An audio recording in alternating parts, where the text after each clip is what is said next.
नमस्कार, आप देख रहे हैं ग्रैंड न्यूज नेटवर्क और मैं हूं आपके साथ आयुषी। चलिए रुक करते हैं आज की हेडलाइंस की ओर। इस हेडलाइंस के प्रायोजक है doctor CV Raman university, be the change.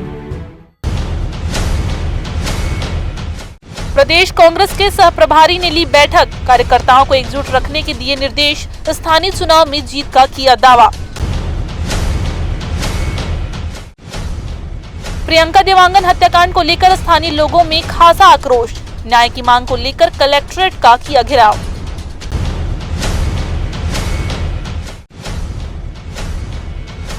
Deori picnic spot में बड़ा हादसा, युवक बहे, एसडीआरएफ की टीम कर रही है तलाश।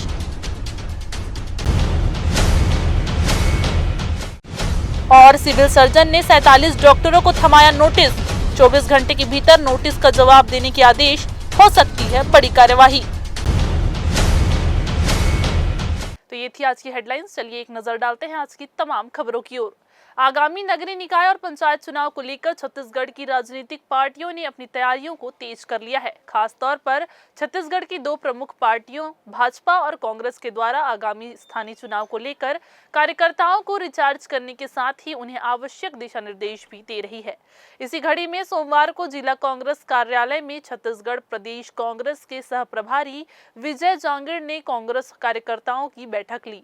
इस दौरान उन्होंने सभी कार्यकर्ताओं को आगामी चुनाव में अपना पूरा दमखम झोंकने के निर्देश दिए। उन्होंने कहा कि मौजूदा समय में जिस तरह से छत्तीसगढ़ में भाजपा की सरकार से जनता त्रस्त है, उन्हीं मुद्दों पर जनता का विश्वास उन्हें हासिल करना है। उन्होंने कांग्रेस के 5 साल के कार्यकाल को कार्यकर्ताओं के बीच रखते हुए कहा कि कांग्रेस की सरकार ने हर वर्ग के लिए काम किया, लेकिन कार्यकर्ताओं के अति आत्मविश्वास ने कांग्रेस को नुकसान पहुंचाया। लिहाजा आगामी स्थानीय चुनाव में ऐसा नहीं करना है और जनता की नमस टटोल कर उनके बीच में काम करता है। जी हां, इसके बाद छत्तीसगढ़ प्रदेश कांग्रेस के सहप्रभारी ने पत्रकारों को संबोधित किया, जहां उन्होंने कहा कि कांग्रेस कार्यकर्ता पूरी तरह से एकजुट है और कांग्रेस में कोई भी गुटबाजी सक्रिय नहीं है। जी हां, छत्तीसगढ़ में जिस तरह से अपराध बढ़ रहे हैं और छत्तीसगढ़ की जनता परेशान है, इस मुद्दे को लेकर कांग्रेस के कार्यकर्ता जनता के बीच पहुंचेंगे और चुनाव में फतह हासिल करेंगे। उन्होंने कांग्रेस में किसी भी तरह की गुटबाजी से इंकार किया। साथ ही उन्होंने कहा कि कांग्रेस में हर कार्यकर्ता अपना 100% देकर इस चुनाव में कांग्रेस की जीत सुनिश्चित कर रहा है। इसके अलावा उन्होंने आगामी छत्तीसगढ़ के उपचुनाव में भी जीत हासिल करने का दावा किया। इस मौके पर कांग्रेस के जिला अध्यक्ष सहित विधायक और कार्यकर्ता भी मौजूद रहे। हमारे जिला कांग्रेस कमेटी की विस्तारित बैठक थी। एक श्रृंखला हम चला रखी है। समस्त जिलों में जिला कांग्रेस कमेटी के साथियों से जाके मिल रहे हैं, जिसमें हमारे जिला कांग्रेस कमेटी के पदाधिकारी हैं, ब्लॉक अध्यक्ष हैं, प्रदेश कांग्रेस कमेटी के पदाधिकारी हैं, पार्षद हैं, जनपद के सदस्य हैं, जिला पंचायत के सदस्य हैं, समस्त हमारे पीछे के साथी शांत रहें, प्रकोष्ठों के अध्यक्ष हैं, महिला कांग्रेस है, सब साथियों से मिलकर हम आगामी समय में हम संगठन को कैसे और मजबूत कर सकें। और भारतीय जनता पार्टी की जो 10 माह की शासन है, इसमें जिस प्रकार से कानून व्यवस्था की धज्जियां उड़ रही हैं, आमजन अपने आप को भयभीत मान रहा है। एक भय का वातावरण लोगों में है कि कब किस व्यक्ति के साथ क्या घटनाएं हो जाए पता नहीं। जब पुलिस के कर्मचारी तक सुरक्षित नहीं है तो कानून व्यवस्था का किस दिशा में चलेगी आप देख सकते हैं। Martial art academy of Chhattisgarh के मार्गदर्शन में 2 दिवसीय मार्शल आर्ट्स खेल प्रशिक्षण शिविर का आयोजन रेलवे नॉर्थ ईस्ट इंस्टीट्यूट में 19 एवं 20 अक्टूबर को आयोजित किया गया। इस शिविर में प्रदेश के 9 जिले के 150 महिला पुरुष खिलाड़ी एवं प्रशिक्षकों ने भाग लिया। शिविर के मुख्य प्रशिक्षक शेख समीर ने बताया कि खिलाड़ी आगामी राष्ट्रीय प्रतियोगिता में उत्कृष्ट प्रदर्शन कर सके, इसलिए इस प्रशिक्षण शिविर आयोजित की गई है। जी हां, खिलाड़ियों को नए नियम एवं तकनीक की प्रशिक्षण भी यहां दी गई। कार्यक्रम के मुख्य अतिथि के रूप में पूर्व सदस्य छत्तीसगढ़ योग आयोग एवं वर्तमान पार्षद रविंद्र सिंह रहे।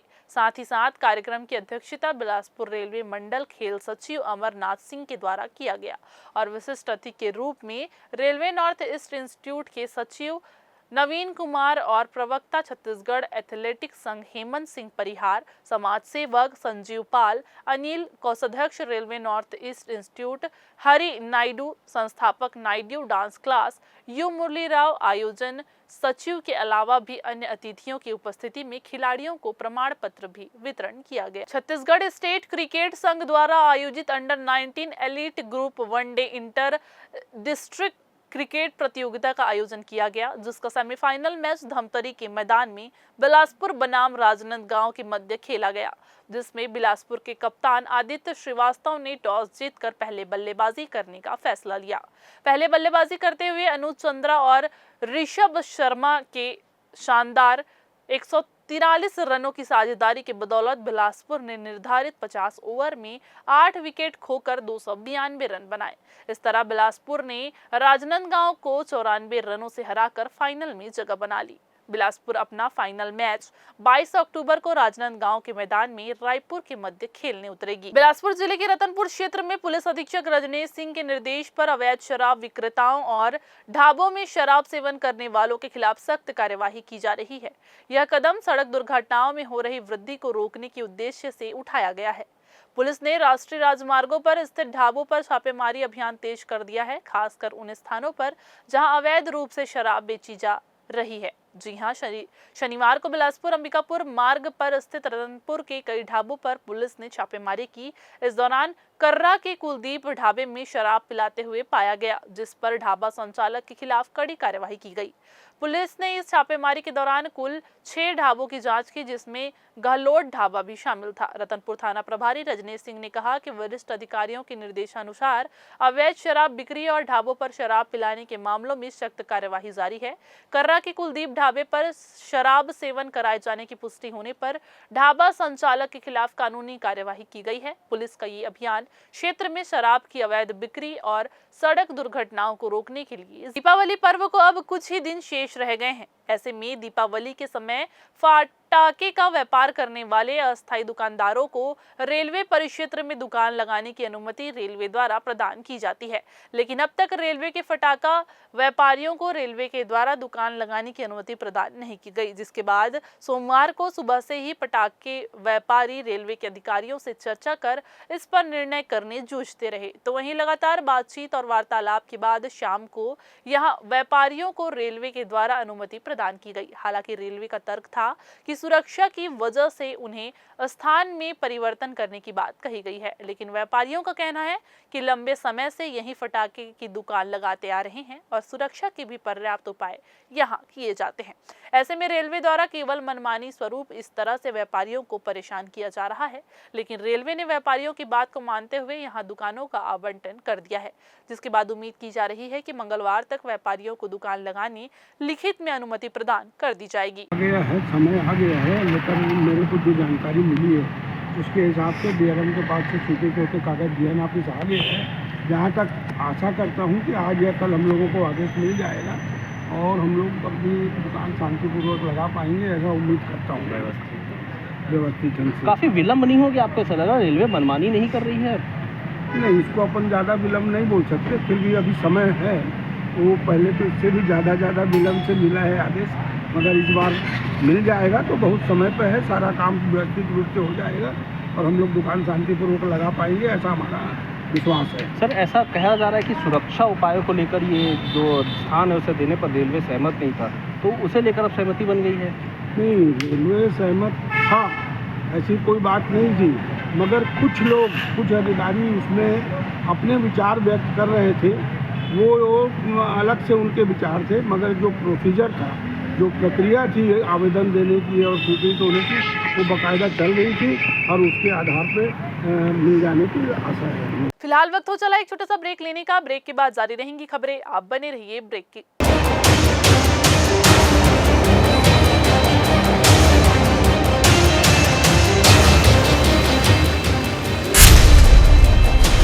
Dr. C.V. Raman University offers high-quality education to students, particularly those from difficult geographical areas of central India.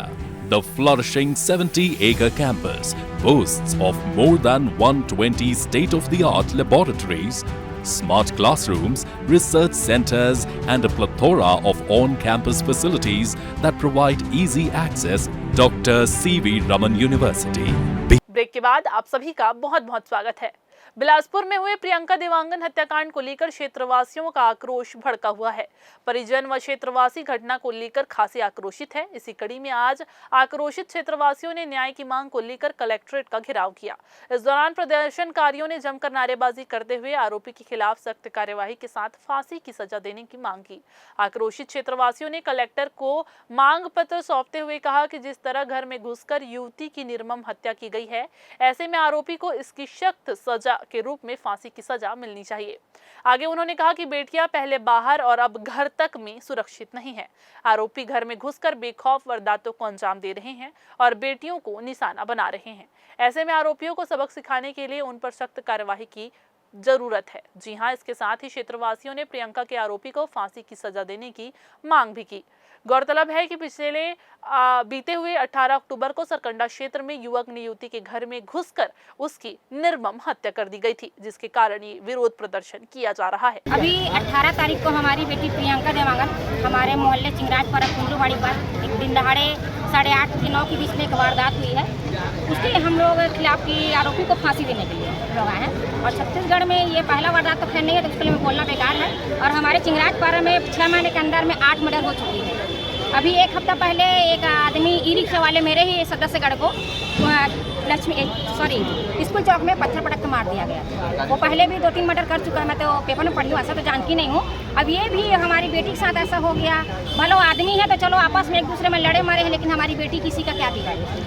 और ऐसे दिन दहाड़े वारदात होना, अब हमारे बच्चे लोग भी सेफ नहीं लग रहे हैं। तो भी आप क्या मांग कर रहे हैं? हमारी मांग ये है कि उसको फांसी दिया जाए, ताकि हमारे कोई भी छत्तीसगढ़ में ऐसा कदम उठाने से सबक सीखे। और हमारे मीट वाले भैया बोल रहे थे कि दोनों का प्रेम मोहब्बत था, तो ठीक है, प्रेम मोहब्बत कौन नहीं करता, लेकिन ऐसे वारदात कोई आज अगर पूरी नहीं होती मांगे तो आगे क्या करेंगे? अगर पूरी नहीं होती हमारी मांगे तो यहाँ पे आके धरना प्रदर्शन करेंगे। हमारे बच्चे को परिचय बता दो। मैं हीरा कश्यप, जिला चिकित्सा के अध्यक्ष। छत्तीसगढ़ में स्थानीय निकाय चुनाव करीब है। ऐसे में अब वार्डों में रहने वाले लोग घर का पट्टा और आवास की मांग को लेकर जिला प्रशासन पहुंच रहे हैं, जहां ज्ञापन सौंपकर हितग्राहियों को सुविधा देने की मांग राज्य शासन से कर रहे हैं। इसी कड़ी में सोमवार को देवरी खुर्द में वर्षों से काबिज लोग घर का पट्टा और आवास देने की मांग को लेकर बिलासपुर के नेहरू चौक में धरना प्रदर्शन करने पहुंचे, जहां उन्होंने कहा कि 3 जुलाई 2017 को हाईकोर्ट के द्वारा वर्षों से काबिज लोगों को पट्टा और आवास देने का निर्देश दिया गया है, लेकिन अब तक उसका पालन नहीं किया गया है। ऐसे में बड़ी संख्या में पहुंचे देवरी खुर्द के हितग्राहियों ने धरना प्रदर्शन के बाद कलेक्टर को ज्ञापन सौंपा, जहां उन्होंने मांग रखी कि उन्हें शासन की योजना के तहत आवास प्रदान किया जाए, जिससे उन्हें खुद का छत मिल सके। इस धरना प्रदर्शन में बड़ी संख्या में क्षेत्र की महिलाएं शामिल हुई, जिन्होंने अपनी मांगों को यहां रखते हुए कहा कि अगर शासन उनकी इन मांगों पर गौर कर उन्हें जल्द योजनाओं का लाभ नहीं देता है, तो आने वाले समय में नेहरू चौक पर इसी तरह से और उग्र योजना का लाभ लिया जाएगा। जाहिर तौर पर आवास का सपना मौजूदा समय में हर हितग्राही देख रहा है, तो वहीं छत्तीसगढ़ शासन के द्वारा ये प्रयास भी किया जा रहा है सभी हितग्राहियों को आवास मिले। ऐसे में अब देखना होगा कि इस ज्ञापन के बाद जिला प्रशासन इस दिशा में क्या कार्यवाही करता है।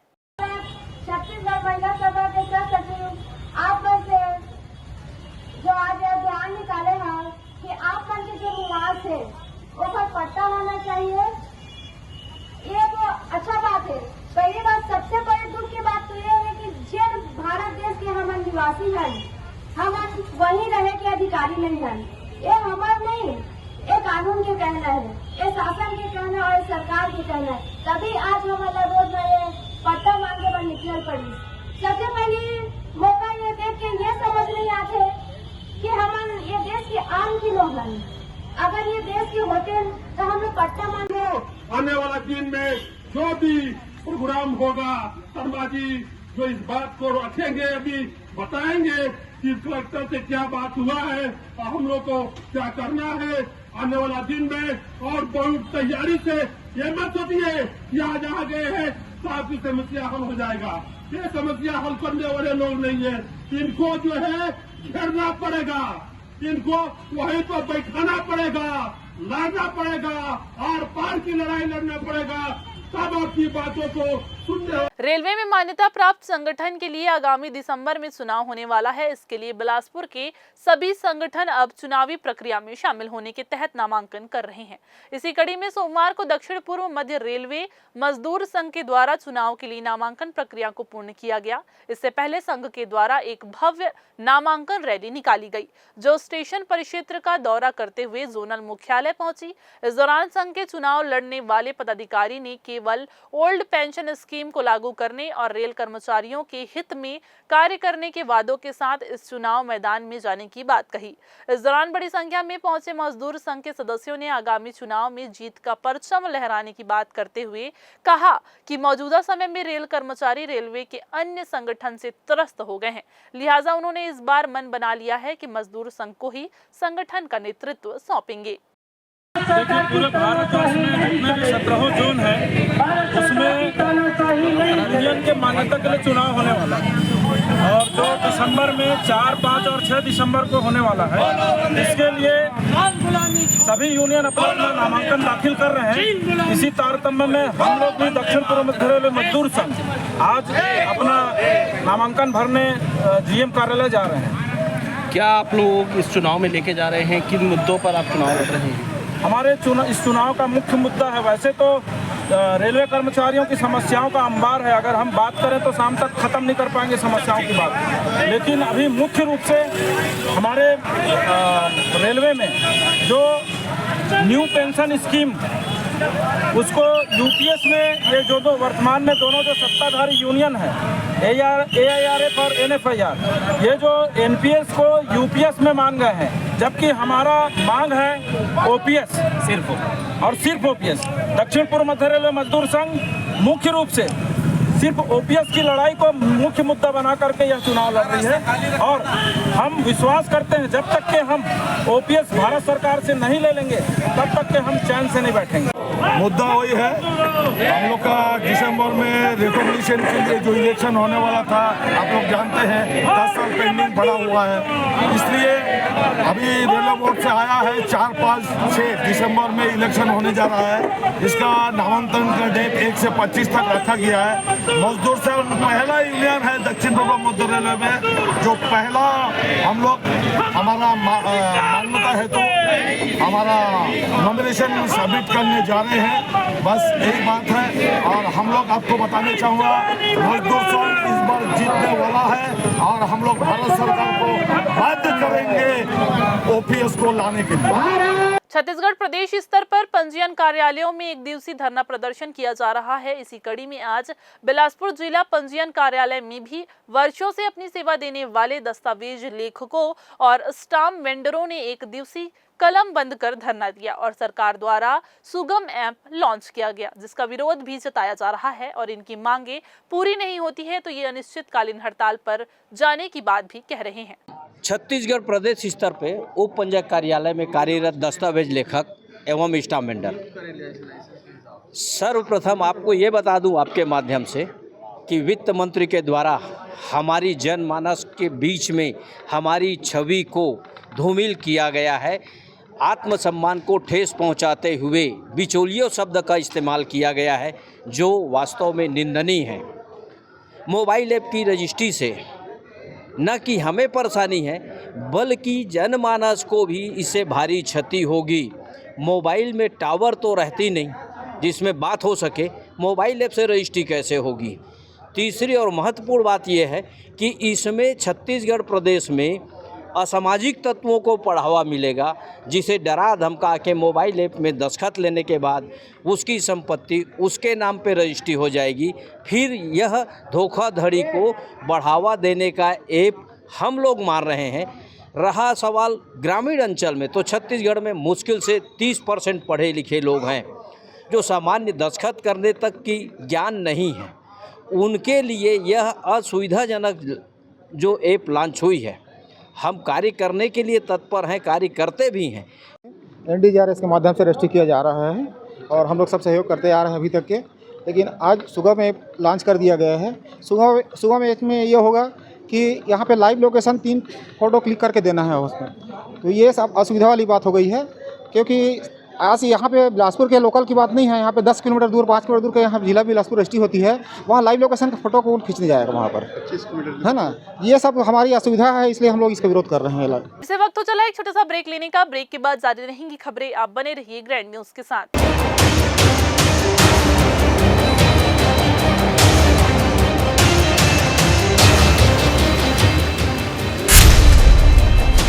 Dr. C.V. Raman University offers high-quality education to students, particularly those from difficult geographical areas of central India. The flourishing 70-acre campus boasts of more than 120 state-of-the-art laboratories, smart classrooms, research centers, and a plethora of on-campus facilities that provide easy access. Dr. C.V. Raman University. Break के बाद आप सभी का स्वागत है। देखा जा रहा है कि पिछले कुछ दिनों में पिकनिक मनाने जा रहे युवा दुर्घटना का शिकार हो रहे हैं। बिलासपुर के साथ साथ अब जांजगीर चांपा में भी ऐसा ही मामला सामने आया है, जहां कुछ दोस्त बर्थडे पार्टी मनाने देवरी पिकनिक स्थल गए थे। इसी बीच पिकनिक में नहाते वक्त 2 युवक हसदेव नदी में बह गए। बताया जा रहा है कि दोनों युवक नदी में नहाने के लिए उतरे थे। इसी बीच वे पानी के बहाव में फंस गए, जिसके चलते वे दोनों बह गए।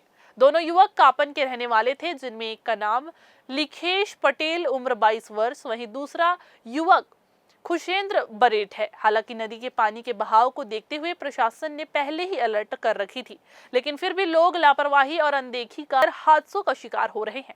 हालांकि इससे पहले भी देवरी पिकनिक स्पॉट में कई बार घटना घट जाने के बाद भी लोग सबक नहीं ले रहे हैं। बिलासपुर से एक बड़ी खबर आ रही है, जहां फैक्ट्री में काम करने के दौरान युवक की मौत हो गई है। जी हां, आपको बता दें कि मृतक युवक लाकेश्वर भार्गव ग्राम खैरा लगरा का रहने वाला है। लाकेश्वर पिछले 5 से 6 वर्षों से लगरा स्थित आरटीओ ऑफिस के पास जेके एंड सन्स की बोरी निर्माण करने वाली फैक्ट्री में कार्यरत था, जहां कल रात वह फैक्ट्री में काम करने गया था। सुबह छुट्टी होने के कुछ समय पहले युवक अचानक से काम करते करते गिर पड़ा। आनन फानन में कंपनी वालों ने युवक को किम्स अस्पताल पहुंचाया, जहां किम्स अस्पताल वालों ने युवक को सिम्स ले जाने को कहा, जिसके बाद उसे सिम्स पहुंचाया गया, जहां उसे मृत घोषित कर दिया गया। आपको बता दें कि मृतक के शरीर पर किसी तरह के चोट के निशान नहीं थे। पीएम रिपोर्ट आने के बाद ही मौत का कारण पता चल सकेगा। कल नाइट से ड्यूटी में गया था कल, और बता रहा है कि सुबह 7 बजे ये ड्यूटी करके बैठा था एक जगह लूम के पास। उसके बाद ऐसा बैठा था, उसके बाद ऑटोमेटिक सामने की और गिर गया। वो गिरने के बाद ये बेहोश हो गया। बेहोश हुआ तो कंपनी वाले लोग फिर इसको लाए किम्स से मिले के ECG किया तो उन लोग बॉडी डेट है करके एडमिट नहीं लिया। उसके बाद सिम से ले आया कि आप सिम से ले जाओ ऐसा करके। क्या लगता है आपको हाँ। कि मौत वहीं फैक्ट्री में हुई है? हाँ, फैक्ट्री में हुई है मौत। तो इनका कुछ छिपा रहे हैं क्या फैक्ट्री वाले? फैक्ट्री वाला छिपा नहीं रहा, वो साफ से बता दिए। हम लोग फैक्ट्री वाला ही लाया था यहाँ इलाज के लिए। उसका नाम है लखेश्वर प्रसाद भार्गव, पिता का नाम स्वर्गीय देवनारायण भार्गव। उम्र कार्यरत सर ऐसा 5 साल हो गए उसमें। इधर धमतरी से एक बड़ी खबर सामने आ रही है, जहां 1 से 1.5 साल के मासूम बच्चे की पानी की टंकी में डूब जाने से दर्दनाक मौत हो गई है, जिस घटना से पूरे इलाके का दिल दहल उठा है। जी हां, आपको पूरा मामला बता दें, अर्जुनी थाना क्षेत्र के ग्राम खंगेरा के बाजार चौक का पूरा मामला है, जहां मासूम युवांश साहू नामक 1.5 साल का बच्चा अपने घर में खेलते खेलते बाड़ी में बने पानी टंकी में जा पहुंचा। थोड़ी देर बाद परिजन टंकी के पास बच्चे को देखने गए तो परिजनों के होश ही उड़ गए। बच्चे का शव पानी की टंकी पर तैरता मिला। ये दृश्य देखते ही घर में चीख पुकार मच गई। तत्काल मासूम को जिला अस्पताल लाया गया, जहां डॉक्टरों ने बच्चे को मृत घोषित कर दिया। घटना के बाद से पूरे इलाके में मातम पसरा हुआ है। बहरहाल पुलिस ने मर्ग कायम कर शव का पोस्टमार्टम करने के बाद परिजनों को सौंप दिया है। बच्चा खिलत खिलत बकरी रहन चल दिस, ओकर माँ ओकर दादी वो काम करत गिसे और मतलब पता नहीं है ओढ़ान घिस ना बकरी रहन तो लड़का है उपले रही टंकी में, वो जो आती ना टंकी वो वाला है गनी कलेक्शन वाला, वो लगभग 2 साल के आसपास है इसमें। हाँ, पानी पीने वाला। हाँ, तुरंत वही पर हो गई से अबे बढ़ तो ना बच्चा जब देखिस ना ओकर माँ उपले रही बच्चा है वो निकाली से ओकर बाद चिल्लाई सुई कर पारा पड़ोस में तो जाके फिर यहाँ तो टंकी नहीं गई क्या खिलात खिलात तो डूब गया। माँ पापा मन माँ तो घर में अंदर में से पापा हाँ काम में गई से हम काम में गए, दादी रही वो 1.5-2 साल के लड़का है। तो ये टंकी काबर बना रहे हो? पानी पियो अभी नहीं 8-8:30 बजे। ये छोटा बच्चा है, 1.5 साल का है, युवान साहू। इनके घर के बाड़ी में पानी टंकी बना है। खेलते खेलते बच्चा जो है पानी टंकी में चला गया। जब परिजन को पता चला तो फिर वो तुरंत पानी से निकाल के उपचार के लिए जिला अस्पताल लाए, जहाँ डॉक्टर साहब चेक करके मृत घोषित किए हैं। शव का पंचनामा बाद पोस्टमार्टम कराए हैं। पोस्टमार्टम बाद मृतक के शव को उनके परिजन को देते हैं। इधर रतनपुर थाना क्षेत्र अंतर्गत तुलजा भवानी मंदिर के पास ट्रक की चपेट में आने से बाइक सवार 2 युवक की मौत हो गई है। बताया जा रहा है कि दोनों युवक किसी काम से रतनपुर से बिलासपुर जा रहे थे। इसी दौरान ये हादसा हुआ। ट्रक और बाइक की ठोकर इतनी जबरदस्त थी कि दोनों युवक को हॉस्पिटल ले जाने के दौरान ही उनकी मौत हो गई। हालांकि उन्हें प्राथमिक उपचार दिया गया, लेकिन चोट इतनी गंभीर थी कि दोनों युवक ने दम तोड़ दिया। रतनपुर में लगातार बढ़ रहे सड़क दुर्घटनाओं ने कहीं न कहीं प्रशासनिक व्यवस्था पर सवाल खड़े किए हैं। 2 दिन पहले भी यहां बस का इंतजार कर रही महिला को ट्रेलर ने अपनी चपेट में ले लिया था, जिसकी वजह से घटनास्थल पर ही महिला की मौत हो गई। तो वहीं अब बाइक सवार 2 युवकों की मौत ने क्षेत्र में बड़े वाहनों की लापरवाही पूर्वक वाहन चलाने की स्थिति को उजागर किया है। ऐसे में अब जरूरी हो गया है कि पुलिस प्रशासन ऐसे वाहन चालकों पर कठोर कार्यवाही करे, ताकि किसी अन्य परिवार में इस तरह से मातम का दौर देखने को ना मिले। फिर से वक्त हो चला एक छोटा सा ब्रेक लेने का। ब्रेक के बाद जारी रहेंगी खबरें। आप बने रहिए ग्रैंड न्यूज के साथ।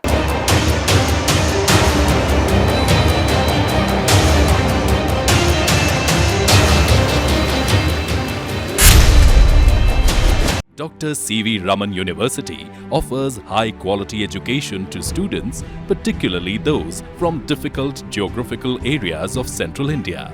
The flourishing 70-acre campus boasts of more than 120 state-of-the-art laboratories, smart classrooms, research centers, and a plethora of on-campus facilities that provide easy access. Dr. C.V. Raman University. Break के बाद आप सभी का एक बार फिर से स्वागत है। बिलासपुर से एक बड़ी खबर सामने आ रही है, जहां जिला अस्पताल और मातृ शिशु अस्पताल के 47 डॉक्टरों को नोटिस जारी किया गया है। जी हां, आपको बता दें कि पिछले 3 महीने से सुबह देरी से और शाम को अनुपस्थित रहने वाले डॉक्टरों से सिविल सर्जन ने जवाब नोटिस के जरिए मांगा है। यदि 24 घंटे के भीतर में संतोषजनक जवाब नहीं दिया गया तो उन सभी डॉक्टरों पर कार्यवाही की चेतावनी भी दी गई है। जिला गौरेला पिंडरा मरवाही पुलिस द्वारा सिलसिलेवार कार्यवाही जारी है, जिसके तहत थाना पिंडरा द्वारा मुखबिर सूचना पर रानी तालाब ग्राम धनपुर के निकट अंतरराज्यीय गांजा तस्करी पर कार्यवाही की गई है। जी हां, जिसमें उड़ीसा की ओर से आ रहे स्विफ्ट डिजायर कार में लगभग 34 किलो गांजा बरामद किया गया है। साथ ही साथ गांजा लोड वाहन के पायलटिंग में लगे एक अन्य बोलेरो वाहन को भी थोड़ी दूर पर सिवनी रोड में बरामद किया गया है। मौके पर वाहन के पास पकड़ाए आरोपी से पूछताछ के आधार पर साइबर सेल की सहायता से भागे हुए अन्य 2 आरोपियों की भी गिरफ्तारी की गई है। पकड़े गए लोगों के पास से 34 किलो गांजा, जिसकी कीमत 19,24,500 रुपए बताई जा रही है। इसके अलावा मारुति स्विफ्ट डिजायर और बोलेरो कार को भी जब्त कर लिया गया है। वहीं पकड़े गए आरोपियों के नाम होमेंद्र सिंह शहडोल, शेखर कुमार पाल और रामेश्वर अहिरवार है, जो थाना सोहागपुर जिला नर्मदापुर के रहने वाले बताए जा रहे हैं। सभी के खिलाफ प्रकरण बनाकर अवैध गांजा परिवहन करने वालों और सहयोगियों की शिनाख्ती कर सभी पर एनडीपीएस एक्ट की धारा 20B और 29A के तहत अपराध दर्ज कर आरोपियों पर कार्यवाही की जा रही है तथा फरार आरोपियों की पतासाजी भी जारी है। तो ये थी आज की बुलेटिन की तमाम खबरें। अगली बुलेटिन में फिर होगी आपसे मुलाकात। तब तक के लिए पूरी टीम के साथ आयुषी को दीजिए इजाजत। नमस्कार।